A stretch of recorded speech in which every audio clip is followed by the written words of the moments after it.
Elsie, what's the matter? Elsie!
So, Watson. You do not propose to invest in South African securities? How on earth do you know that? Now confess, you are utterly taken aback. I am. I should make you sign a paper to that effect. Why? Because in a few minutes you'll say it is all so absurdly simple. I should say nothing of the kind. You see, my dear Watson, it is not really difficult to construct a series of influences, each dependent upon its predecessor and each simple in itself. If after doing so one simply knocks out the central influences and presents one's audience with the starting point and the conclusion, one may produce a startling, though possibly a meretricious effect. I can tell by an inspection of the groove between your left forefinger and thumb that you've decided not to invest your small capital in the goldfields. I can see no connection. Very likely not. But I can quickly give you a close connection. Here are the missing links in the very simple chain. You had chalk between your forefinger and thumb when you returned from the club last night. You put chalk there when you play billiards to ease the cue. You never play billiards except with Thurston. Now, Thurston, you told me 4 weeks ago, had an option on some South African security which expired in a month and which he desired you to share with him. Your checkbook is locked in my drawer, and you have not asked for the key, so you do not propose to invest your money in that manner. How absurdly simple. Quite so. Every problem is absurdly simple when it is explained to you. Pum, pum, pum, pum. Holmes, why are you so cheerful? You're unemployed, you have no case to solve. Now, normally that produces black moods and the infernal lethargy of the cocaine bottle. You have not used the logical principles which I constantly expound. Sherlock Holmes is cheerful, so Sherlock Holmes must have a case. Pah! See what you can make of that, friend Watson. Why, Holmes, it's a child's drawing. Ah, is that your idea? Well, what else should it be? Well, that is what a Mr. Hilton Cubitt of Ridlingthorpe Manor, Derbyshire, is anxious to know. That conundrum came by the first post, and he is to follow by the next train.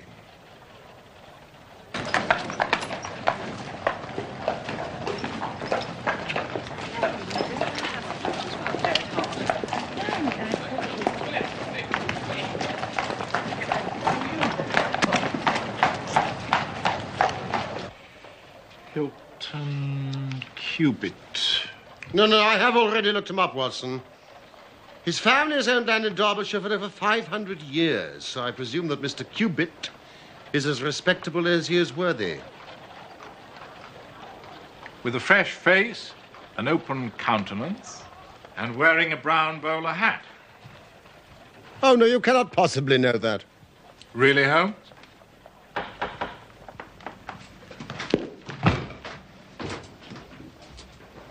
You will stay and keep a record of the case. My dear fellow.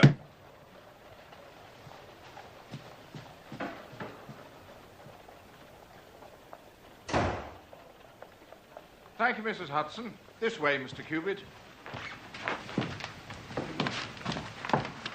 Mr. Sherlock Holmes. Hilton Cubitt. And this is my friend and colleague, Dr. Watson. Dr. Watson, sir. How do you do? Do sit down, Mr. Cubitt. Thank you. So, what do you make of it, gentlemen? This thing. Have you had time to study it? Absurd little figures dancing in a line is a childish prank.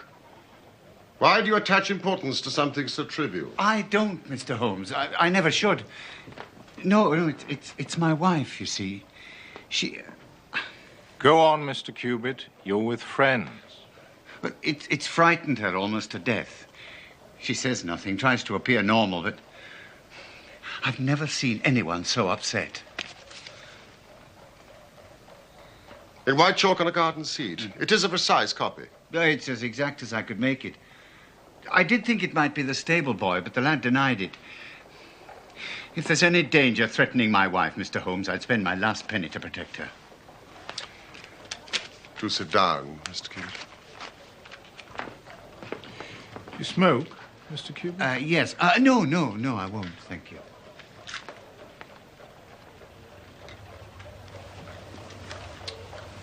Tell us about your wife, Mr. Cubitt.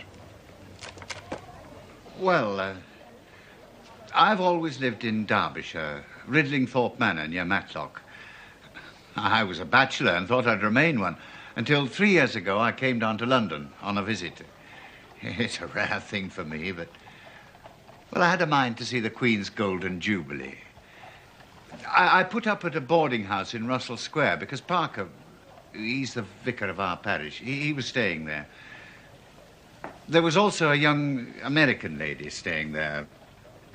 Patrick was her name, Elsie Patrick. Well, we were both alone and we became friends. Did the sights and that. At your expense? Well, certainly not. Are you suggesting... No, he's not, Mr. Cubitt, not at all. Was this Miss Elsie Patrick in London merely for the Jubilee? No. She'd been here some time. She'd tired of America, traveled about, and finally settled in England. Well, not to make a labor of it, before my holiday was over, I was as much in love as any man ever has been. To my surprise and joy, she reciprocated my feelings, and we were married. Excellent. Quietly, in a register office. You think I'm mad, Mr. Holmes, taking a wife in such a fashion, knowing nothing about her, or... Explain, Mr. Cubitt. And come to the point. Yes. In fact, it was on the very day of our marriage. Nothing could have made me unhappy. Nothing on that day. But now I look back, it was odd. Elsie? There's something I have to say to you, Hilton. We don't want to be late, my dear. I've put it off till now, but I must still give you the chance to change your mind. See. What in the world? Let me finish. And what I say, I do mean. I love you dearly. But you know nothing of my life before we met. I never asked. One of the things which has made me so fond of you. If you marry me, Hilton, I promise you marry a woman who has nothing personally to be ashamed of. But you'll have to take my word for it and allow me to be silent forever as to my life before we met. If that's too much to ask, then you must go back to your Derbyshire and leave me to the lonely life in which you found me. It's little enough to ask. And I shall never let you go. These have been the happiest 3 years of my life. And when did the first cloud cover the sun of this great happiness? You have a way of putting things, Mr. Holmes. And you have a way of prevaricating with your answers, Mr. Cubitt. Well, it was some months ago, May, in fact.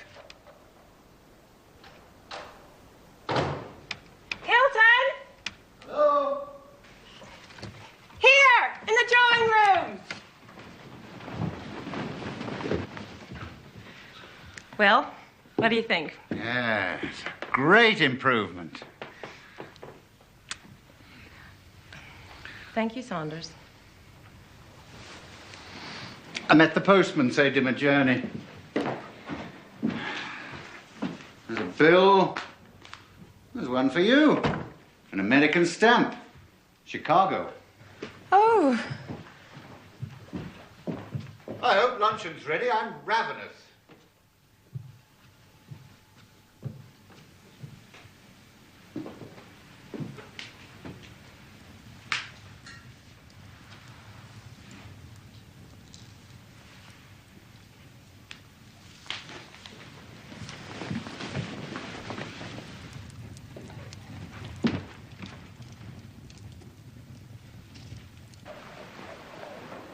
She burned the letter unopened. Yes.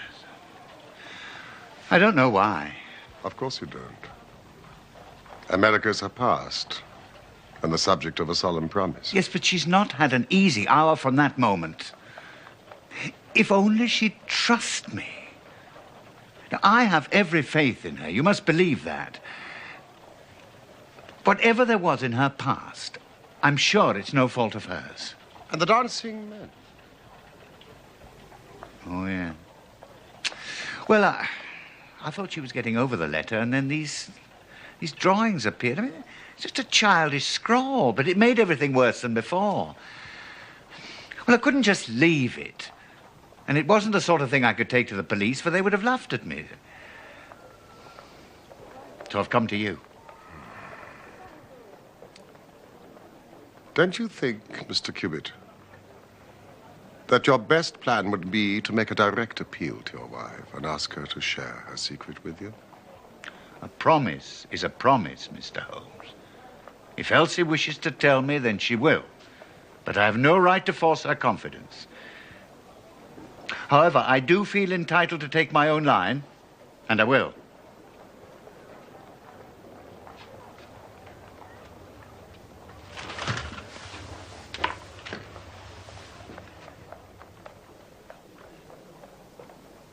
Then I will help you with all my heart.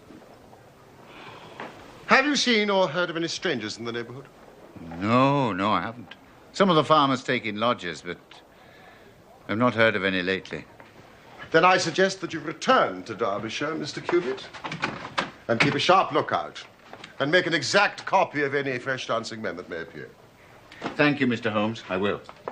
But, Mr. Cubitt, this letter which started your wife's torment, you are quite certain that it was from the United States? Yeah, the postmark was Chicago.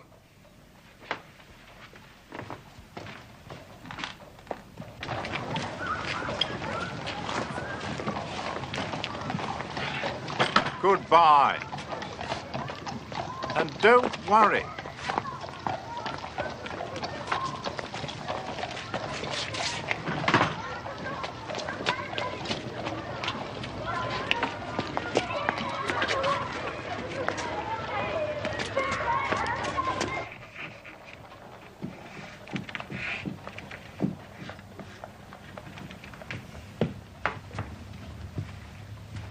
Perfectly natural she should receive a letter from America. She's from America. Yes, but it is not natural to throw it onto the fire unopened.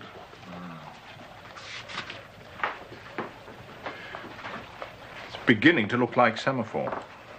You have read my monograph on secret ciphers? Some of it. I found it rather heavy going. It evidently has a meaning. If it is purely arbitrary, it may be impossible to solve. However, if it is systematic, we should be able to get to the bottom of it. But we need more messages, and preferably long ones. Well, I doubt if Hilton Cubitt would agree with that.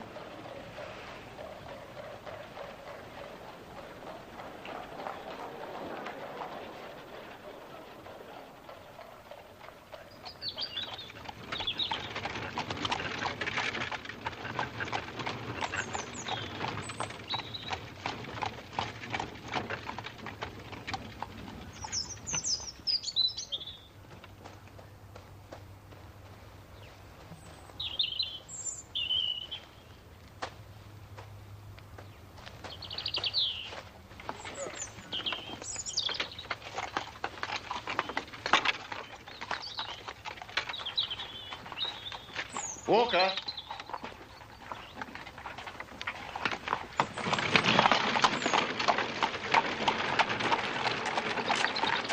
You know anything about this? No, sir. I've not been round the front all day. Has Mrs. Cubitt been out here? I've no way of knowing. Have I? Sir. When I've done this, I want you to wash it off and tell no one about it, and then come to me. I shall have an urgent letter for you to post.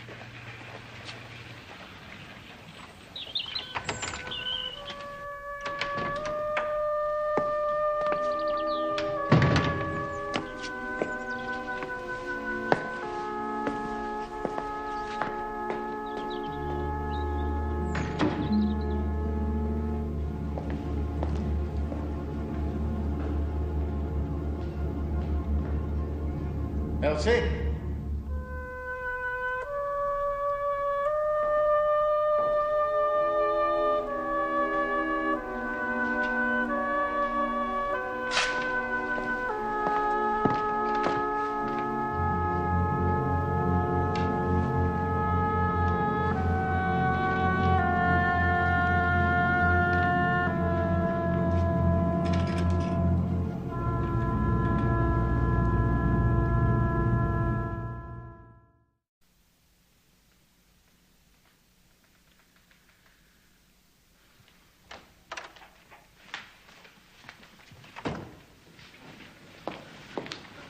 Elsie? What are you doing? I was looking for you. I thought I heard the door. Have you been out today? Out of the house?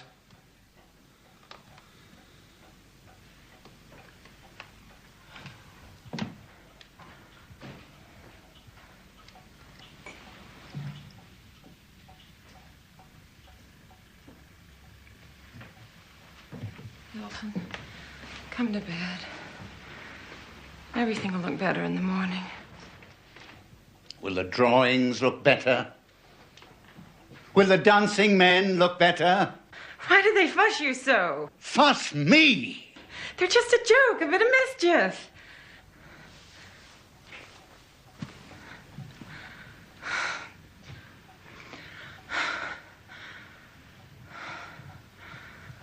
The moon's high. Where I come from, they say a moon like that drives you crazy.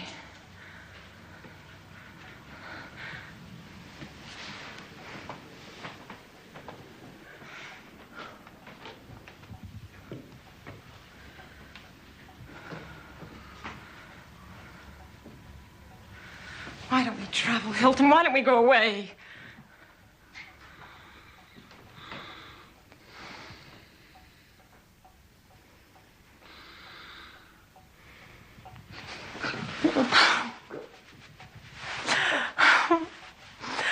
I love this place as much as I love you. Hilton.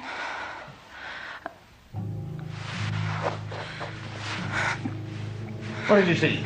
Nothing. Nothing at all. Please, dearest. Hilton, I beg you. There's somebody outside. Hilton! Hilton, wait! You'll come to harm. Or are you afraid he will come to harm?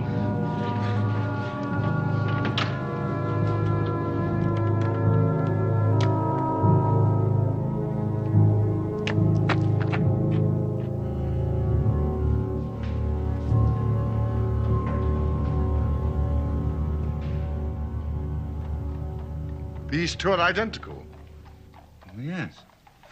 Well, had that one washed off, then it must have reappeared. You know, it's a pity you didn't get a closer look at this chap.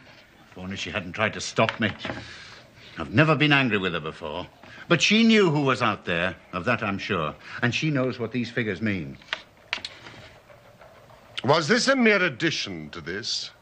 Or did it appear to be entirely separate? It was on a separate panel of the door.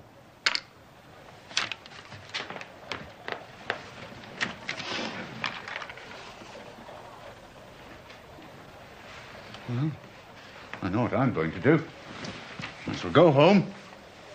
I shall put half a dozen of my lads in the shrubberies. If this fella calls again, give him such a thrashing, he'll leave us alone in the future. Well, that would be one way. Mr. Cubitt, this case is too deep for such a simple remedy. I must go now if I'm to catch my train. I'd not leave Elsie alone at night for all Elsie. Quite right. Good day, Mr. Cubitt. We will join you in a couple of days, and be patient. Goodbye, Dr. Watson. I'll find my own way. Bye. Weren't exactly sympathetic. He doesn't come to me for sympathy.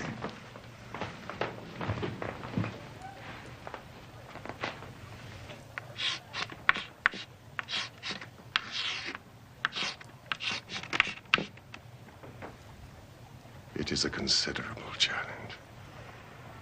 I shall work better for silence. Oh, well. I dare say I can find something quiet to do.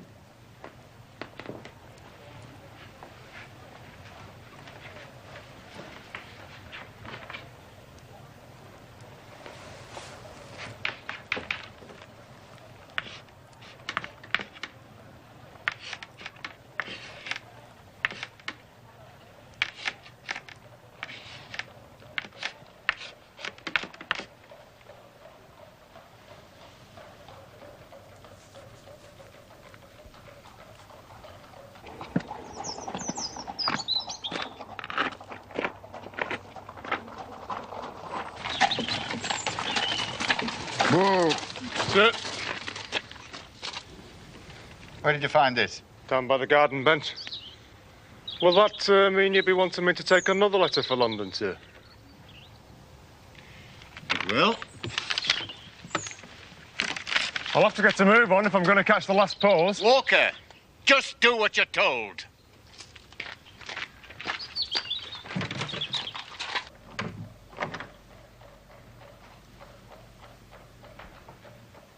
Yes, Watson? Thought you might like the Times, Holmes. What do you make of my progress? Well, it still doesn't mean very much, does it? Quite enough for me to send a telegram to the United States. What on earth does that mean? Abbas Lane. Watson, if this is E, flag denotes the end of words.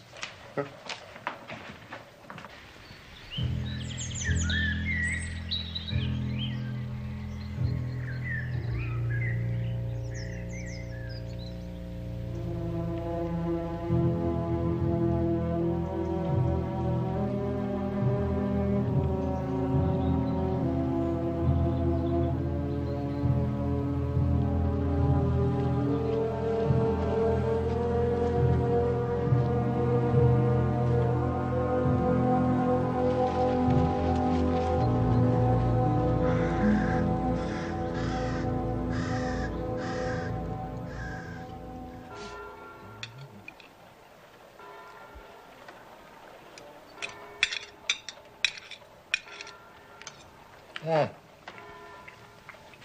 This grouse is superb. Mrs. Hudson has really surpassed herself this time. What time is the last train to Matlock? I'm afraid we've missed it.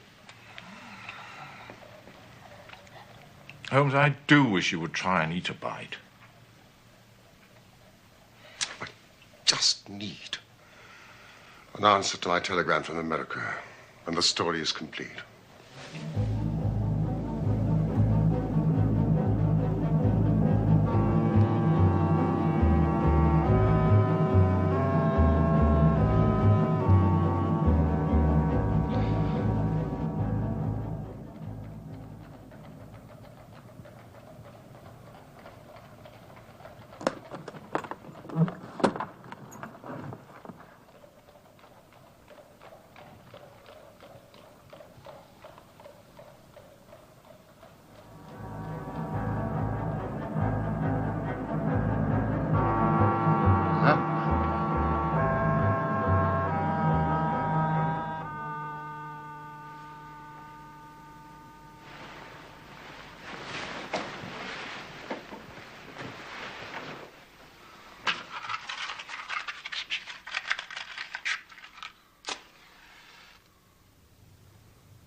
It would break my heart if scandal ever touched him.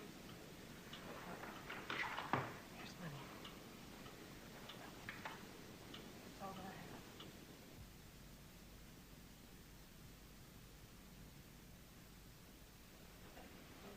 Go.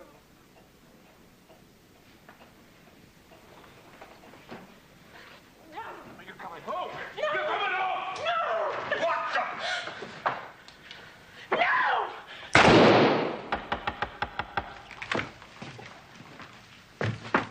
Watson! What the devil's going on? An answer to your telegram? No, it's another letter from Hilton Cubitt.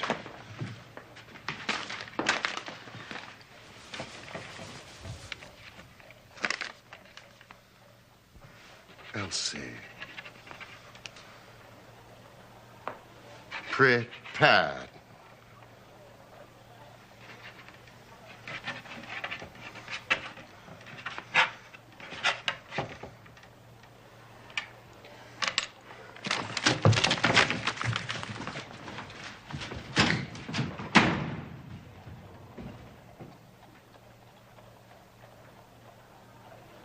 Mr. Holmes, sir. Thank you. Mr. Wilson Hargreave of the Chicago Police Bureau. In reply to your inquiry, Abe Slaney is one of the most dangerous men in Chicago.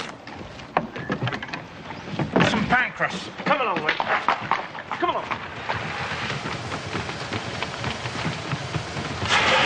There's a cab. Ridley Thorpe Manor, gentlemen. As fast as you can. How do you know? Expect you're the surgeon from London, sir. I beg your pardon. What makes you... She's not dead yet, sir. You may be able to save her. But she's for the gallows. The gallows? Why, that's her. She murdered her husband.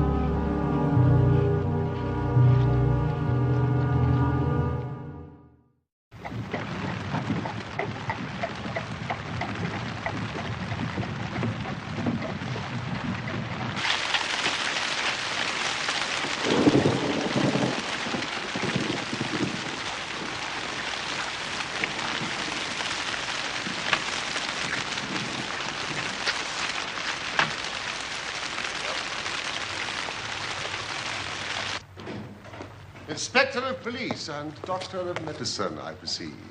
Yes, indeed. Inspector Martin, Derbyshire Constabulary. And I'm Dr. Carthew, the surgeons. This way, gentlemen. This is Mr. Sherlock Holmes, and I am his friend and colleague, Dr. Watson. Mr. Holmes, but what do you know of this business? A good deal. Mr. Hilton Cubitt was my client.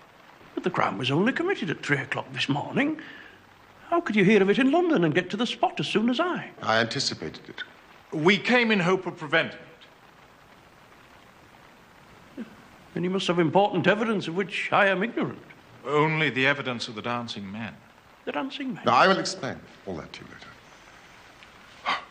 Since we are too late to prevent this tragedy, I am anxious to ensure that justice is done. Will you associate me in your investigation, or will you prefer that I should act independently? I should be proud for us to work together, Mr. Holmes.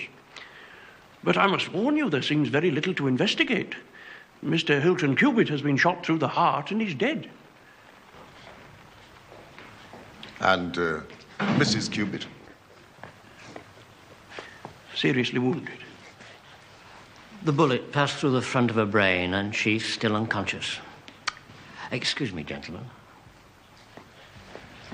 Only one gun has been found, lying on the floor between them.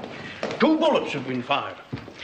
With respect, Mr. Holmes, it seems quite clear that Mrs. Cubitt murdered her husband and then turned the gun upon herself. But they were a most devoted couple. The murder room's through here, Mr. Holmes. No. I would like to start by interviewing the servants. And I beg you, nothing, absolutely nothing, is to be moved. Is this the way to the kitchen?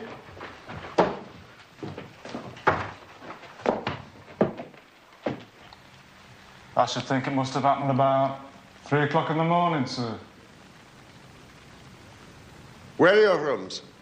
Up top, sir. The attics. I was awoke by this terrible bang. An explosion is the only word. Then about a minute later, there was another bang, only not so loud. What did you do? I came downstairs, sir, expecting to find Mr. Cubitt up and about chasing burglars and the house on fire. And the bedroom door was open. We looked in, but the bed was empty, so we came on down. The smoke and the smell were worse down here. Smell. Ah, you mean of the gunpowder? Suppose it was, sir, yes. Now, you say the smell was worse downstairs. Could you also smell gunpowder upstairs? Yes, sir. I commend that fact very carefully to your attention, Inspector. Mrs. King.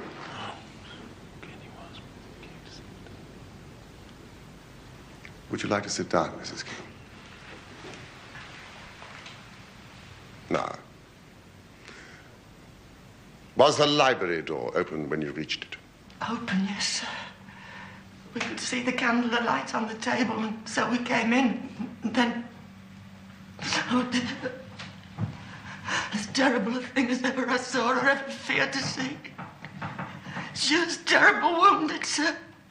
She was moaning and groaning. She sort of collapsed on the floor, and she hasn't said anything since. Saunders. We moved her to her bedroom, sir, and sent Fred Walker for the doctor and the police. And there was no sign of a break-in? Or of an intruder? No, sir. And all the doors and windows was locked, as we had left them when we went to bed. Inspector. Oh, yes, sir. I checked that very thoroughly. Apart from poor Mrs. Cubitt, nothing else has been moved? No, sir. No, we've touched nothing, Mr. Holmes. Thank you, then. I think we can proceed.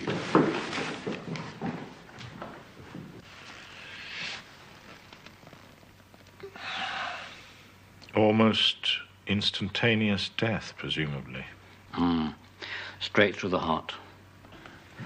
The bullet's still there. What about the bullet that wounded Mrs. Cubitt? That's still in her as well. It will take hands more nimble than mine to move it. Is this Mrs. Cubitt's handbag? Yes, it is, Mr. Holmes. At least 20 £50 notes. A bribe that failed. So, 2 bullets fired, 2 wounds inflicted, as you said. Yes, Doctor. Then how do you account for the bullet that has so obviously struck the window frame? By George, however did you see that? Because, Dr. Carthew, I looked for it. Wonderful. Why, the bullet's still there. So a 3rd shot must have been fired. Which means that a 3rd person must have been present. Exactly. When you came into this room last night, you say that the door was ajar. Was not that window also open? I don't know, sir. No, sir. It was shut. Saunders, will you and Cook wait in the library? And you, Walker. Dr. Carthew, you may remove the body.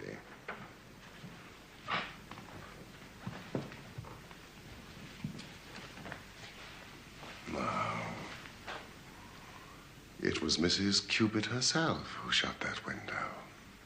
If Saunders and the cook smelled smoke and gunpowder upstairs, then there must have been a strong through draft.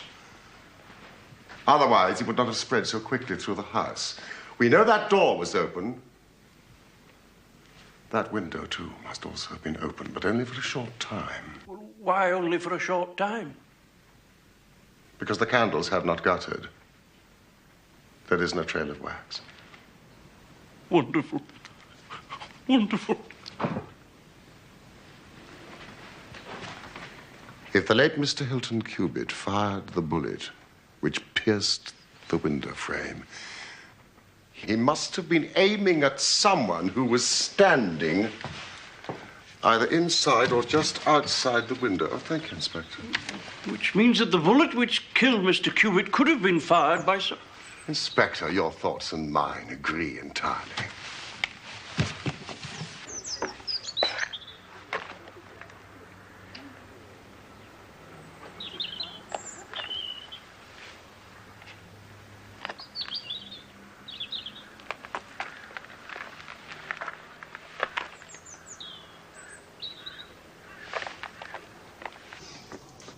This is the cartridge case of the bullet which killed Mr. Hilton Cubitt.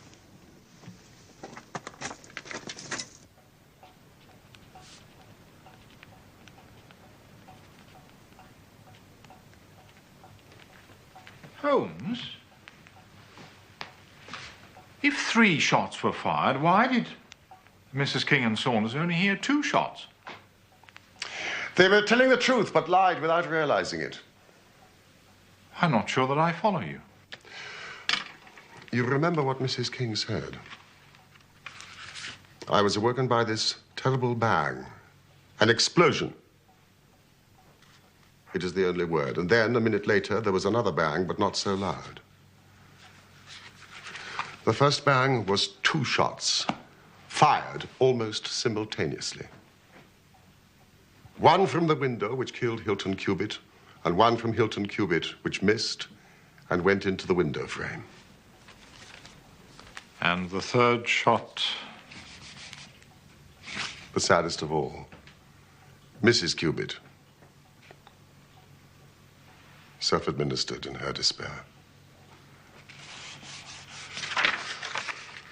Now, do any of you know of an inn in the neighborhood called Elridge's?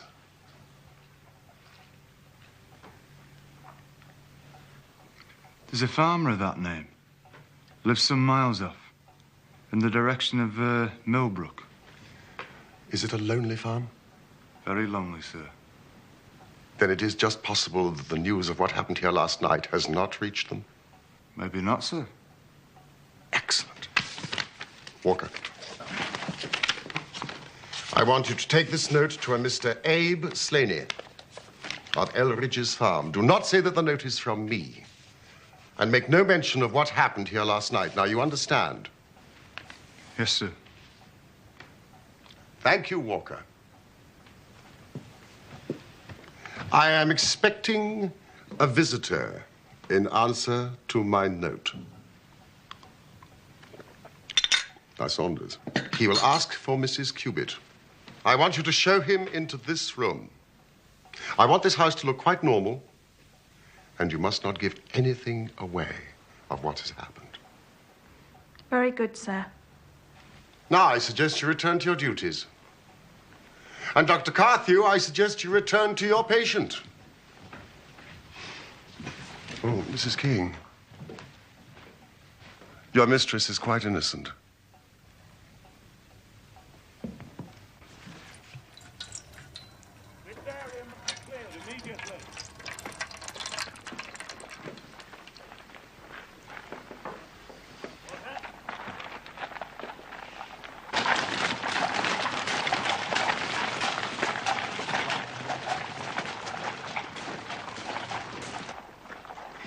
But how did you break the code? Well, you see, the rules which guide us in deciphering all secret writing depend on the fact that E is the most common letter in the English language. So you see, we were very fortunate that Mrs. Cubitt's name was Elsie, and that it featured in the second message, which gave us not only the E, but the L, the S, and the I. Now, next, it seemed likely to us that two of the messages were appeals of some sort to Mrs. Cubitt.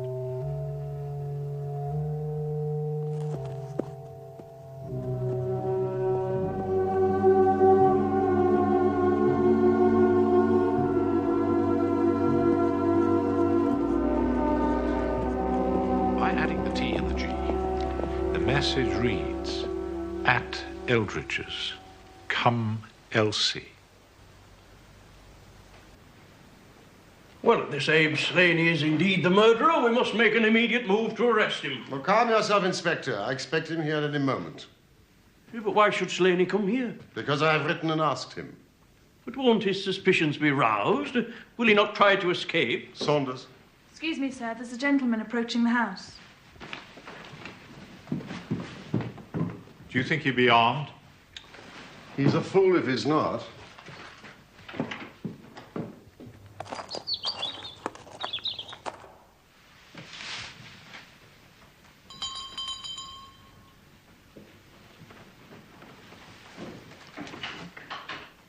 Good day, sir. Is Mrs. Cubitt at home? I'll inquire, sir, if you'll step inside.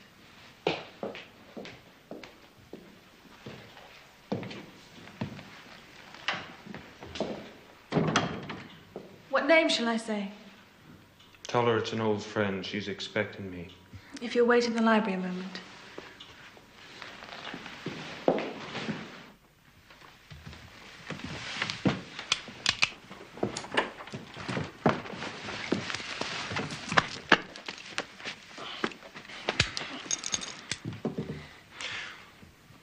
Well, gentlemen, it looks like you've got the drop on me, but what the hell is going on? Abe Slaney, I believe. What if I am, and who are you anyway? My name would mean nothing to you, though I suspect that of Wilson Hargreave of the Chicago Police Department will. I see that it does. Mr. Slaney, you should know that Mrs. Elsie Cubitt is very seriously ill. I don't believe you. This is some cheap trick. Mrs. Elsie Cubitt wrote me a note just an hour ago. A note that only I can understand. What one man can invent, another can discover. I'm here, Abe Slaney, at Eldridge's. Come, Elsie. And your last note to her, Elsie, prepare to meet thy God. And this? You wrote that note? But you were lying about Elsie. Slaney, when you shot and killed Hilton Cubitt, Elsie Cubitt, in her despair, attempted to kill herself and is now at death's door. No. No! I gotta see her! I gotta see her! I love her, for God's sake! Elsie! I love you, Elsie! Elsie! Elsie! I believe that she fled from America to avoid you. Because you followed her and made her life a misery, she now lies under grave suspicion of murdering the husband she loved. The least you can do is to clear her of that. I guess the very best case I can make for myself now is to tell you the absolute naked truth. It is my duty to warn you that it will be used against you. I guess you probably know that Elsie's father's the most powerful man in Chicago. One of the most powerful criminal men in Chicago. It was he who invented the dancing man. We used it as a code in the old days. I've known Elsie since she was a child. She was promised to me. I may have threatened her, but I wouldn't have touched a hair on her pretty head. But you're right. She hated the whole Chicago business. That's why she ran away to Europe. It was only after her marriage to this Englishman that I was able to find out where she was. I wrote to her, but I got no answer. She burned your letter. She was happy in her new life in Derbyshire. I came here to England to take her home. I sent her notes. I did everything I could to coax Elsie away. Then my temper got the better of me and I began to threaten her. But yesterday, she sent me a letter. She said she would come down when her husband was asleep and speak to me through the end window. If I would go away afterwards and leave her in peace. Can I make you see?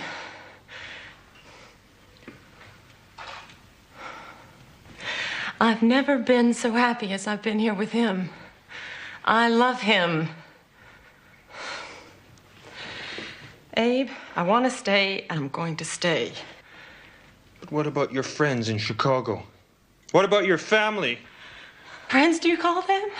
Killers, robbers, extortionists? Some family.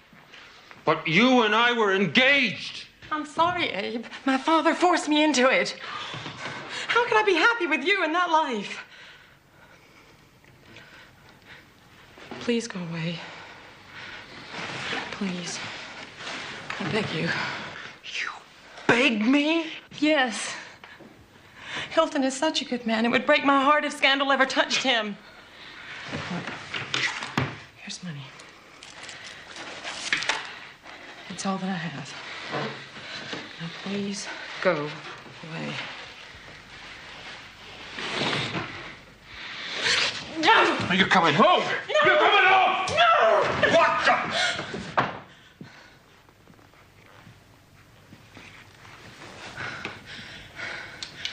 No!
I think we've heard enough for the moment. Come along. Can't I see her before I go? Nobody can see her. Even we have not been given that privilege.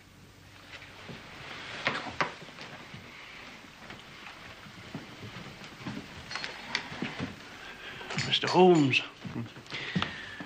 I hope that if ever again I have an important case, I shall have the good fortune to have you by my side. Good afternoon, and thank you.